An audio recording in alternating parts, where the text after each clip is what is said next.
नमस्कार, मैं हूं संदीप अखिल। आप देख रहे हैं देसी टॉक। देसी टॉक में आज हमारे साथ हैं भारतीय जनता पार्टी के प्रदेश महामंत्री ओपी चौधरी जी। चौधरी जी, स्वागत है आपका देसी टॉक में। जी धन्यवाद संदीप जी।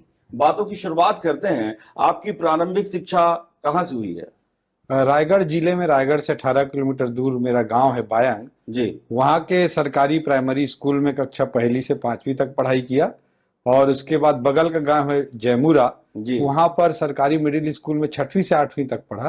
और दूसरे साइड में 3 किलोमीटर की दूरी पर गांव है नंदेली, वहां के शासकीय स्कूल में 9वीं से 12वीं तक पढ़ाई किया। ये मेरी स्कूली शिक्षा की जर्नी रही। जी, उसके बाद जो है उच्च शिक्षा के लिए फिर जो आपने आगे की तैयारी की हो? जी, मैं इंजीनियरिंग वगैरह में सेलेक्ट हुआ था जी, बट तय कर चुका था कि मुझे आईएएस ही करना है।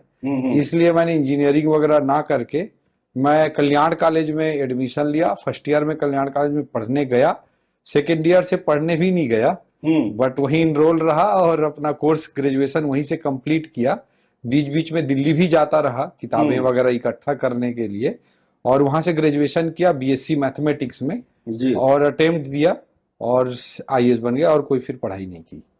किसने आपको प्रेरित किया? क्योंकि जो व्यक्ति गांव में रहते बहुत सारा वातावरण वैसा मिल नहीं पाता है, लेकिन आपने कब सोचा कि मेरे को कलेक्टर बनना है, मेरे को प्रशासनिक सेवा में जाना है? जी, मैं जब 7.5 साल का था तो मेरे पिताजी सरकारी प्राइमरी स्कूल में टीचर थे और उनका उसी समय जब मैं 7.5 साल का था तो उनका निधन हो गया था। और मेरी माँ 4वीं क्लास तक पढ़ी हुई है और बाबूजी के निधन होने के पश्चात उनके पेंशन के लिए रायगढ़ जाया करते थे हम लोग। तो बीओ ऑफिस होता है ना, ब्लॉक एजुकेशन ऑफिसर का, विकास खंड शिक्षा अधिकारी का ऑफिस, वहां पर बार बार जाते थे हम, लेकिन माँ का पेंशन का प्रकरण नहीं बन पा रहा था। फिर एक दिन कलेक्ट्रेट गए और कलेक्टर ने डीओ को, डिस्ट्रिक्ट एजुकेशन ऑफिसर को, जिला शिक्षा अधिकारी को बहुत डांटा कि इनका पेंशन का प्रकरण क्यों नहीं बना रहे हो। तो तुरंत फिर पेंशन प्रकरण बन गया। उस समय करीब 11 साल का था और मेरे को लगा भाई ये कलेक्टर तो बड़ा तोप चीज होता है, इसके कहते ही 2 साल 3 साल से जो काम नहीं हो पा रहा था वो हो गया जी। और मेरे को लगा कि ये पद पे जाना चाहिए, बनना चाहिए, ये मेरे मन में आया। उसके पश्चात मैं स्कूल की पढ़ाई करता रहा, लेकिन मैं हमेशा उस ड्रीम को जीता रहा, उस जुनून के साथ उसको फॉलो करता रहा। और मैं 9वीं 10वीं 8वीं में भी रहता था, तब भी रायगढ़ जाता था और रायगढ़ में पॉलिटेक्निक कॉलेज के सामने एक ठेला हुआ करता था और वहां पे मैगजीन बेचता था एक।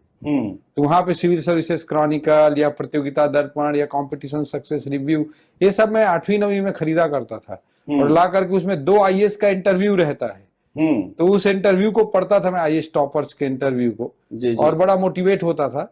और इस तरह से जर्नी चलती रही मेरे मन में। उसी समय 11 साल की उम्र में पेंशन वाले प्रकरण वाले में मेरे दिमाग में जो जुनून का बीज वो आया, वो आगे बढ़ता रहा। और जब मैं फर्स्ट ईयर में था तो मैं मसूरी एकेडमी पहुंच गया था। अच्छा। कि भिलाई से छत्तीसगढ़ एक्सप्रेस पकड़ के दिल्ली गए, दिल्ली से आईएसबीटी से बस पकड़ के देहरादून गए और देहरादून से जीप पकड़ के मसूरी पहुंचे। एक दोस्त के साथ मैं पहुंचा था और मैं सोचा कि भाई आईएएस बनना चाहता हूं, मैं कलेक्टर बनना चाहता हूं, इनकी ट्रेनिंग कहाँ और कैसी होती है देख कर आया जाए। बड़ी मुश्किल से मैं 18-19 साल का था उस समय और मसूरी एकेडमी में पहुंचा और गेट पर मेरे गार्ड ने घुसने नहीं दिया था। इस लंबी यात्रा के बाद पहुंचने के बाद मेरा मन तो बहुत दुख हुआ, आंख में आंसू आया, लेकिन मैं वहीं पे संकल्प लिया कि मैं वापस आऊंगा, कलेक्टर बन के वापस आऊंगा और यही गार्ड एक दिन सैल्यूट करके दरवाजा खोल के मुझे अंदर बुलाएगा। तो ये शुरुआती जर्नी थी और जुनून था, मेहनत था, ईश्वर की कृपा थी, तो ये सक्सेस भी हुआ। कई बार आपके जीवन को जब मैंने समझने का प्रयास किया, आपकी जर्नी को समझने का प्रयास किया, कई बार आपको ऐसे अवसर मिले जिसमें आपने अपने आप को जो है रोका कि मुझे अब ये नहीं, ये करना है। जैसे अनुकंपा नियुक्ति की बात आई है, आप अनुकंपा नियुक्ति नहीं लिए, तो उस समय बड़ी चीज होती थी कि भाई नौकरी मिल रही है और नौकरी छोड़कर जो नौकरी नहीं मिली है उसकी तैयारी आपको करनी है। जी, जिंदगी में हमेशा से थोड़ा सा रिस्क टेकिंग एबिलिटी रही है और थोड़ा सा मन की मर्जी का मालिक रहा हूँ।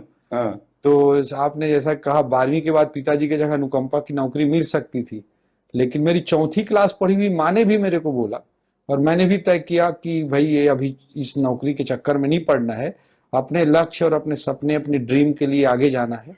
और वो सब छोड़ करके मैंने कलेक्ट्री की तैयारी की। वाकई उस समय वो काफी खतरों वाला डिसीजन था। जी बिल्कुल, हाँ। और वो निर्णय मैंने लिया था उस समय। हिंदी माध्यम से आप आते हैं, जी। हिंदी माध्यम से प्रशासनिक सेवा में आप गए, कितनी जी। दिक्कतों का सामना आपको करना पड़ा? देखिए, मतलब मैं अपनी जर्नी की जहां तक बात करूं, जी। तो मीडियम के कारण मेरे को बहुत ज्यादा दिक्कत कहीं नहीं हुई। इंग्लिश काम चलाओ तो आपको रखना ही क्योंकि पड़ता है। बच्चों के मन में हमेशा रहता है कि हम हिंदी माध्यम के हैं, जी। कैसे तैयारी करें, कैसे अन्य प्रशासनिक सेवाओं में जाएं, जी। ये सवाल उनके मन में हमेशा रहता है। जी। तो मतलब जैसे मैं अपनी जर्नी की बात करूं, जी। तो हिंदी मीडियम के कारण मेरे को बहुत ज्यादा दिक्कत नहीं हुई और बहुत जल्दी सिलेक्शन हुआ आईएएस में मेरा। और कंट्री में मैं सेकंड थर्ड यंगेस्ट आईएएस में ही था जब पूरे देश भर में जब मेरा सिलेक्शन हुआ था। 23 के आसपास मेरी एज थी और मैं आईएएस में सेलेक्ट हुआ। कौन सा साल था वो? 2005 बैच था। जी। 2004 का एग्जाम था। एग्जाम होते होते 2005 आ जाता है, तो 2005 में जाकर सेलेक्ट हुआ था। तो बहुत ज्यादा मेरे को प्रॉब्लम नहीं हुआ एज सच। इंग्लिश काम चलाओ तो रखना ही पड़ता है। इंग्लिश के क्वालिफाइंग पेपर होता है, वो भी ठीक ठाक टफ होता है, एकदम इजी भी नहीं होता है। इसके अलावा थोड़ा बहुत आपको एक दो जगह पे इंग्लिश मैनेज करना पड़ता है, इंटरव्यू वगैरह में भी थोड़ा बहुत आता रहे तो कंफर्टेबल रहता है। ऐसा कोई कंपल्सन नहीं है, लेकिन कंफर्टेबल रहता है, तो उतना तो मैं मैनेज कर लेता था। तो उतनी कोई दिक्कत नहीं हुई। मेरी राइटिंग स्किल्स, इंटरव्यू स्किल्स, लिखने की आदत, बोलने की आदत, अच्छे टॉपिक्स पे प्रेजेंट करना, ये सब अच्छा था मेरा, तो उतनी दिक्कत नहीं हुई। But at the same time मैं ये जरूर बोलना चाहूंगा, और ये सब नीति निर्माताओं के लिए, हम सब के लिए, कोई भी पार्टी हो, सभी सरकारों के लिए सोचनीय विषय भी है कि जिस तरह के आंकड़े हिंदी मीडियम में आते हैं, मतलब जैसे आप टॉप 50 का स्टडी करेंगे तो बड़ी मुश्किल से एक आध कोई मिलेगा तो मिलेगा, तो कई बार तो टॉप 100 में भी एक भी हिंदी मीडियम से नहीं होता है। और ऐसी स्थिति रहती, जो रेशियो है वो काफी खतरनाक है। और कई बार इंटरव्यू वगैरह में भी थोड़ा सा इस तरह, हालांकि आजकल ट्रांसलेटर भी अवेलेबल कराया जाता है, लेकिन फिर भी एक नेचुरल इन्वायरमेंट में इंटरव्यू होना चाहिए। ट्रांसलेटर यूज करना पड़ रहा है, इस तरह का सिचुएशन, प्रेशर आता ही है। हाँ, डेफिनेटली एक प्रेशर आता है। और जो लय है, फ्लो है, जो नेचुरल रिप्रेजेंटेशन है, वो इंटरव्यू जैसी चीज में नहीं हो सकता जहां पे ट्रांसलेटर यूज हो रहा हो। एक आर्टिफिशियल से इन्वायरमेंट बन जाता है, आदमी का कॉन्फिडेंस भी काफी डाउन हो जाता है। तो इस तरह का सिचुएशन इंटरव्यू में भी कहीं कहीं देखने को मिलता है। कई किताबें हैं, जैसे कई सब्जेक्ट्स हैं, जैसे पब्लिक एडमिनिस्ट्रेशन है, सोशियोलॉजी है, इन सब का जो एकेडमिक डेवलपमेंट है, वो एकेडमिक डेवलपमेंट मूलतः अंग्रेजी में ही हुआ है। और इसके जो मेन प्रोफेसर्स हैं कंट्री में, वो मूलतः इंग्लिश मीडियम के ही हैं, हाँ। और चुनिंदा यूनिवर्सिटीज में ही चलते हैं ये। तो पेपर जांचने वाला, पेपर छांटने वाला, ये सब लोग कहीं ना कहीं इंग्लिश मीडियम से ही रहते हैं, तो वो इंग्लिश में नेचुरल फील करते हैं। और इसीलिए हम कई बार देखते हैं कि बहुत सारे एग्जाम में जो ट्रांसलेशन रहता है वो बहुत ही आर्टिफिशियल और दोयम दर्जे का, बहुत ही घटिया लेवल का ट्रांसलेशन रहता है। उसके कारण कई एरर्स भी होते हैं प्रीलिम्स के ऑब्जेक्टिव एग्जाम्स वगैरह में। तो ये सब कई समस्याएं मीडियम को लेकर हैं। तो मैं यही बोलना चाहूंगा कि अगर मैनेजेबल है इंग्लिश आपके लिए, तो इंग्लिश मीडियम में देना यूपीएससी को कंपैरेटिवली बेटर होता है। मैं सेलेक्ट हो गया था आसानी से, इस बात को स्वीकार करता हूं, बट प्रैक्टिकल डिफिकल्टीज बहुत सारी चीजें वहां होती हैं। जैसे हम लोग देखते थे हिंदी मीडियम से जो सेलेक्ट होकर आए हैं उनकी हिंदी का स्तर, और जो इंग्लिश मीडियम से सेलेक्ट होकर आए उनकी इंग्लिश का स्तर, इनमें बहुत सारे लोगों का, सभी का मैं नहीं बोलूंगा, बहुत सारे लोगों का बहुत ज्यादा अंतर होता था। कोई एवरेज लेवल का इंग्लिश जानता है, वो भी मैनेज करके एग्जाम निकाल लेता था, लेकिन हिंदी में जो पास किए रहते थे उनका हिंदी का स्तर, लैंग्वेज का स्तर, क्योंकि लैंग्वेज बहुत इंपॉर्टेंट है, चाहे मेंस के पेपर लिखने हो, चाहे इंटरव्यू देना हो, तो वो काफी डिफरेंस दिखता था। तो मैनेजेबल हो तो मैं प्रैक्टिकल जो मेरे को महसूस होता है कि इंग्लिश मीडियम से देना चाहिए, और अगर नहीं तो फिर हिंदी मीडियम से ही अच्छे से तैयारी करनी चाहिए, बिना कोई शंका और संदेह के, एक पॉजिटिव माइंडसेट के साथ। इंग्लिश मीडियम पे जो हम लोग चर्चा कर रहे हैं, तो ये इसके साथ ये भी महत्वपूर्ण है कि आज भी देश के बहुत सारे यूनिवर्सिटीज में, बहुत सारे कॉर्नर्स पे, बहुत सारे इंटेलेक्चुअल्स के बीच में अंग्रेजी भाषा के रूप में विद्यमान नहीं है। अंग्रेजी नहीं, अंग्रेजियत वहां पे बैठी हुई है। ठीक कह रहे हैं। तो कई बार मीडियम का उपयोग करके, इंग्लिश का उपयोग करके किसी की प्रतिभा को भी दोयम दर्जे का दिखाने का प्रयास किया होता है। मैंने तो इस चीज को भी मैंने कई जगह महसूस किया, देखा। तो वो चीज देश के लिए खतरनाक है, किसी भी सिस्टम के लिए, किसी भी देश के लिए खतरनाक है। उससे हमारे देश और समाज को आगे लाने की जरूरत है। हमेशा एक बच्चों में दुविधा की स्थिति रहती है कि वो कब से तैयारी शुरू करें, कौन सी क्लास से तैयारी शुरू करें, उसके बारे में आप हमें बताएं।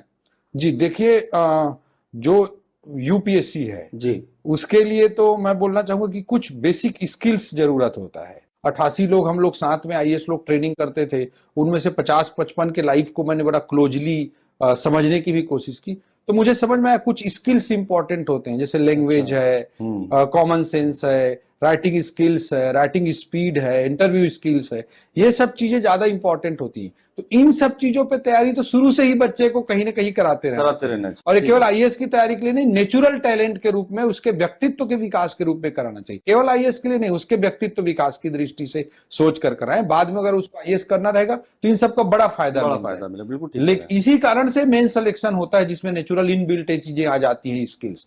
बट जो सीरियस प्रोफेशनल प्रिपरेशन है उसको मैं मानता हूं इमीडिएटली आफ्टर 12th क्लास चालू कर देना चाहिए। जी।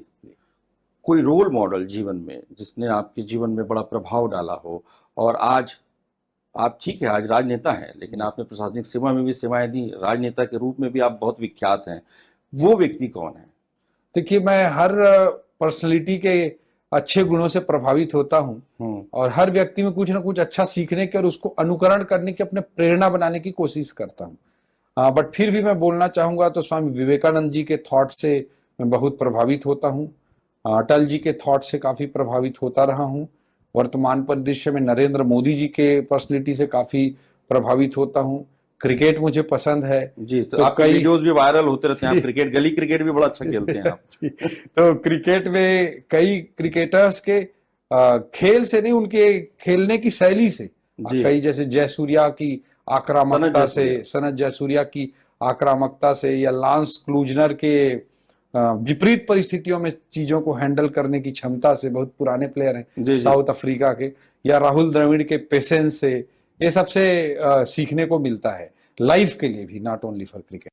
2018 का विधानसभा चुनाव आता है। 2018 का विधानसभा चुनाव के ठीक पहले जी आप जो है कलेक्टिव छोड़ देते हैं, ये बड़ा निर्णय था और पूरे देश में, पूरे प्रदेश में इसकी चर्चा हुई। ये निर्णय कैसे लिया आपने और किस तरीके से, उसके पीछे आपकी क्या धारणा थी या क्या सोच थी? जी देखिए, प्रशासन की जर्नी को 13 साल तक मैं जिया जी। और मैं बहुत सेटिस्फाइड हूं कि अपने 13 साल के प्रशासनिक जीवन में, चाहे वो दंतेवाड़ा हो, चाहे राजधानी रायपुर हो, चाहे जांजगीर चांपा हो, चाहे सरगुजा हो, चाहे बेमेतरा हो, इन सब क्षेत्रों में मैं जहां भी रहा कुछ अच्छा कर पाया छत्तीसगढ़ के लोगों के लिए। I am very much satisfied. But एक मोड़ पे आकर मैंने रियलाइज किया कि भारत की डेमोक्रेसी में हम पॉलिटिक्स को पसंद करें या ना पसंद करें, हम उसे लव करें या हेट करें, लाइक करें या डिसलाइक करें, बट वो है सबसे महत्वपूर्ण, सबसे इम्पोर्टेंट, सबसे इम्पोर्टेंट। देश को आगे ले जाना है तो देश को हम रेल मान लें तो राजनीति ही उसका इंजन है। तो मैंने सोचा कि भाई, राजनीति में बहुत सारे चैलेंजेस हैं, बहुत सारी परेशानियां हैं, बहुत सारी बुराइयां भी हैं। इसके लिए लोग कभी कीचड़ कह देते हैं, कभी नाली कह देते हैं और उसको बाहर से क्रिटिसाइज करते रहते हैं। तो मैंने सोचा कि बाहर से क्रिटिसिज्म करते रहने से अच्छा है कि उसका हिस्सा बने और उसमें कुछ रहकर कुछ अच्छा करने का, सुधार करने का प्रयास करें। एक विचारक ने कहा भी है कि अच्छे लोगों के राजनीति में भाग नहीं लेने का पहला दुष्परिणाम होता है कि बुरे लोग अच्छे लोगों पर शासन करने लगते हैं। बिल्कुल ठीक तो इस सोच के साथ मैंने राजनीति की चुनौती को स्वीकार किया है और मैं एक पैशन के साथ अपना काम करते हुए, कर्मण्येवाधिकारस्ते मा फलेषु कदाचन की भावना के साथ इंजॉय करते हुए पॉलिटिक्स को कर रहा हूं और इसके माध्यम से भी मैं देश और समाज और प्रदेश के लिए कुछ अच्छा कंट्रीब्यूट करने की कोशिश कर। जब आप इस निर्णय तक पहुंचे होंगे तो माँ और धर्मपत्नी से सलाह लिए होंगे, तो उनका क्या कहना था? पहला रिएक्शन क्या था उनका? अब देखिए, मैं तो बचपन से ही थोड़ा सरफिरा रहा हूं, पहले ही मैंने बताया जी। तो मेरी माँ को ऐसा कोई बहुत ज्यादा दिक्कत नहीं था जी। मतलब जो ठीक लग रहा है तुम कर लो, इस तरह का उनका माइंड सेट था। और माँ तो माँ होती है, उसको उनको राजनीति में आके कुछ फंसना, मतलब कोई उलझा ना दे, इसके दुश्मन ना बन जाए, इसको कुछ हार्म ना कर दें, ये उनको चिंता रहती है। ये चिंता नहीं रहती कि आईएएस को छोड़ दिया तो मतलब अब मतलब वो बात नहीं रहती है। तो एक वो रहता है। दूसरा, मेरे घर में अपने अपने तरीके से सब अपनी जिंदगी जीते हैं, सेल्फ डिपेंडेंट रहते हुए। मेरा छोटा भाई है, वो गांव में टीचर है, वो अपना सेल्फ इंडिपेंडेंट रहकर जीता है। मेरी माँ को मेरे पिताजी का पेंशन मिलता है, वो उसके सामान्य ग्रामीण जीवनचर्या के लिए वो सेल्फ डिपेंडेंट रहकर वो जीती है। मेरे इन लॉज फैमिली में आप देखेंगे तो मेरी मदर इन लॉ एडीजे हैं, वो अपना सेल्फ डिपेंडेंट हैं। मेरी वाइफ क्लास 1 ऑफिसर है, यूपीएससी के थ्रू रेलवे में आई, एमबीबीएस डॉक्टर भी हैं, वो भी सेल्फ डिपेंडेंट है। मेरा ब्रदर इन लॉ एक है, वो भी सिनेमेटोग्राफर, वो भी सेल्फ डिपेंडेंट है। वातावरण पूरा मिला आपको। तो कोई किसी को यहाँ पे डिस्टर्ब नहीं करता, सबको अपना अपना काम करना है और अपने अपने पैशन से सब अपनी अपनी लाइफ को जीते हैं। आप चुनाव भी लड़े जी, विधानसभा का चुनाव लड़े। जी, देखिए हार जीत अपनी जगह जी, है, जी। अनुभव कैसा रहा आपका? ये देखिए, मैं तो चुनाव लड़ा और बड़ी शिद्दत से चुनाव लड़ा जी। और मुझे बड़ी प्रसन्नता हुई कि 22,000 वोट मेरे को 2013 के चुनाव की तुलना में ज्यादा मिले 2018 के चुनाव में। जो एक विपरीत लहर चल रही थी, उस दृष्टिकोण से जनता का, जिसे मैं बहुत बड़ा आशीर्वाद मानता हूं। और छत्तीसगढ़ के हमारे 90 विधानसभा सीटों में भाजपा के लिए सबसे ज्यादा वोट खरसिया की मेरी सीट पर बढ़े थे। अब वो सीट तो ऐसी रही है जिसको हम आजादी के बाद से हम कभी जीत नहीं पाए थे, इमरजेंसी के दौर में भी नहीं जीत पाए थे। 1988 में अर्जुन सिंह जी चीफ मिनिस्टर थे तो सबसे सेफ सीट मानकर बाई इलेक्शन लड़ने के लिए आए थे। 1990 के बाद के चुनाव दर चुनाव देखेंगे, चुनाव दर चुनाव देखेंगे तो हमारी पार्टी के लिए हार का अंतर लगातार बढ़ता जा रहा था। वैसी स्थिति में 90 सीटों में सबसे ज्यादा वोट बढ़ा, उसे मैं जनता का एक बड़ा आशीर्वाद मानता हूं। लेकिन चुनाव में जीत हार भी राजनीति में महत्वपूर्ण होता है और चुनाव में हारा, लेकिन ठीक है, राजनीति में तो ये चलता रहता है। आपको कभी विपक्ष की भूमिका जनता देती है, कभी सत्ता पक्ष की, तो विपक्ष की भूमिका भी उतनी ही बड़ी मैं मानता हूं, जिसमें आप सरकार को बेनकाब करते हैं, लोगों के अधिकारों के लिए लड़ते हैं। तो मैं विपक्ष की भूमिका को एंजॉय कर रहा हूँ। 2023 में विधानसभा चुनाव है, आपकी भूमिका क्या रहेगी? पार्टी ने अभी मुझे बड़ा दायित्व दिया है। पार्टी ने प्रदेश का महामंत्री, स्टेट जनरल सेक्रेटरी बना के रखा हुआ है, तो निश्चित रूप से पार्टी की अपेक्षाएं मुझसे बहुत ज्यादा हैं और हर दृष्टिकोण से महामंत्री की बीजेपी में बड़ी भूमिका रहती है, जनरल सेक्रेटरी की, तो उसको मुझे हर दृष्टिकोण से मैं करने का प्रयास कर रहा हूं और हर कॉर्नर को प्रदेश के जोड़कर इस कांग्रेस सरकार की जो भी गलत नीतियां हैं उसको सामने लाकर विपक्ष धर्म निभाते हुए हम सब लोग सत्ता से कांग्रेस को बाहर निकालने के लिए अपना 100% दे रहे हैं। पहले लोग जब मिलते थे आपसे तो साहब बोलते थे, बाद में फिर आप भैया हो गए।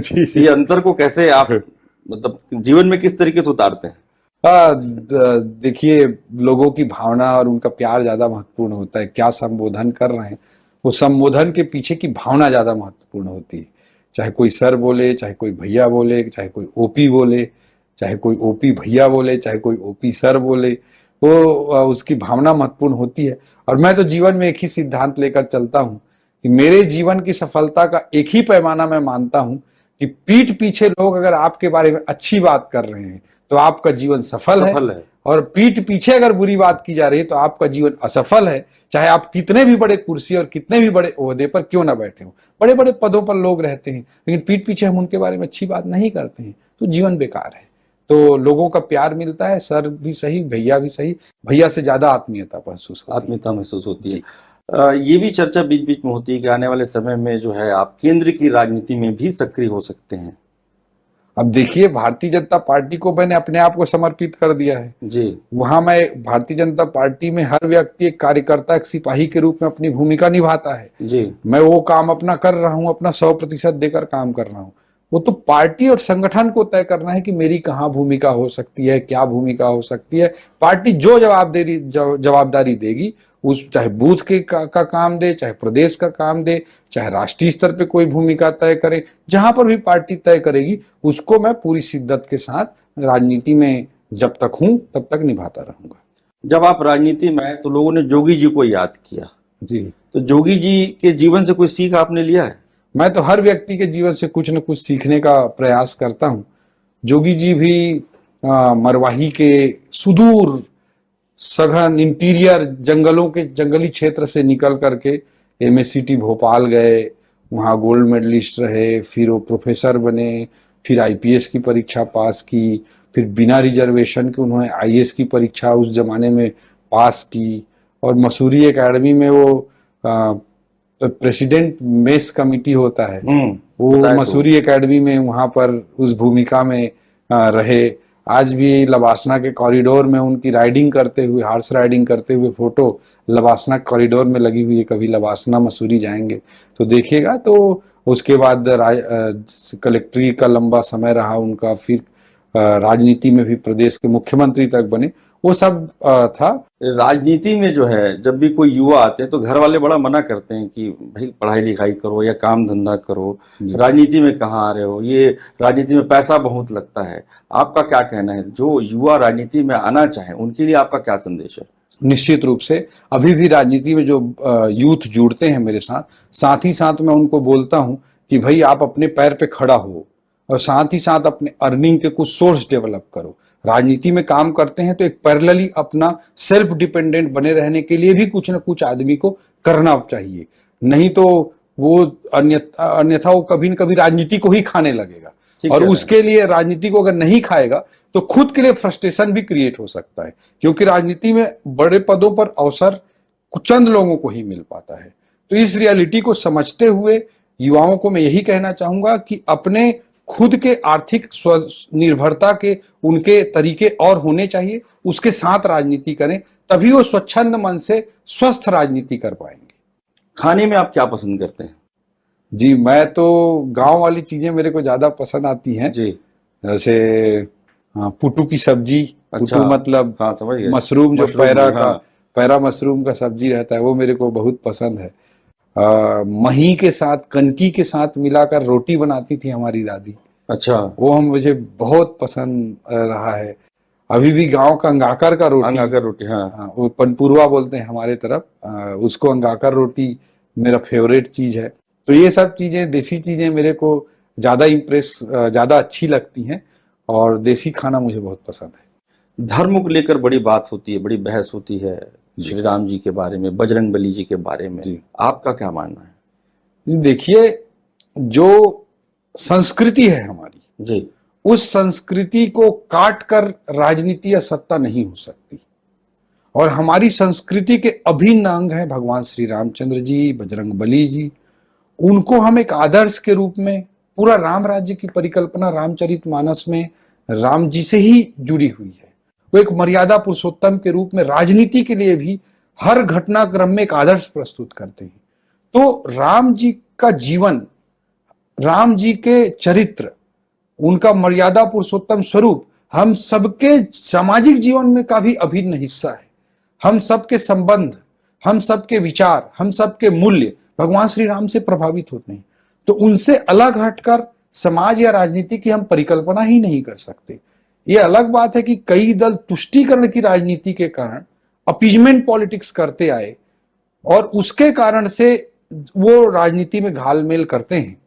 रिलीजन और पॉलिटिक्स की जो दूरी है, ये वेस्टर्न कॉन्सेप्ट है।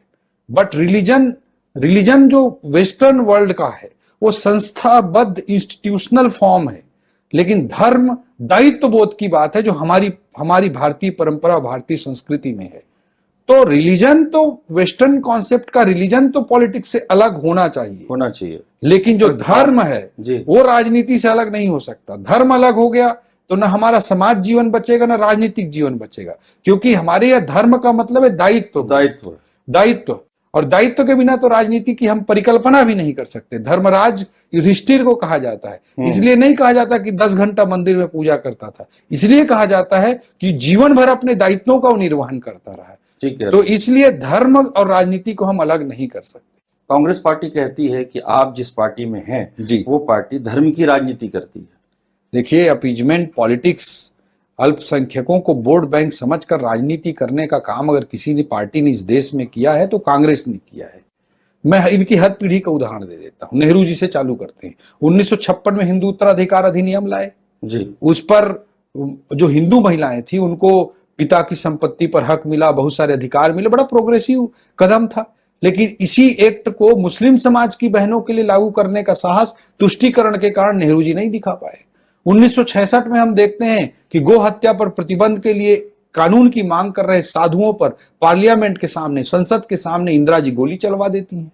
1986 में राजीव जी के समय आते हैं तो हम देखते हैं कि शाहबानो प्रकरण में एक मुस्लिम महिला को तलाक बोल के तलाक कर दिया गया और वो जब जीवन निर्वाह भत्ते के लिए सुप्रीम कोर्ट तक लड़ते हुए गई और सुप्रीम कोर्ट ने उसे जीवन निर्वाह भत्ते की देने की बात कही, तो उसे मुस्लिम कट्टरपंथियों की सोच के साथ जाते हुए राजीव जी ने उस फैसले को बदल दिया।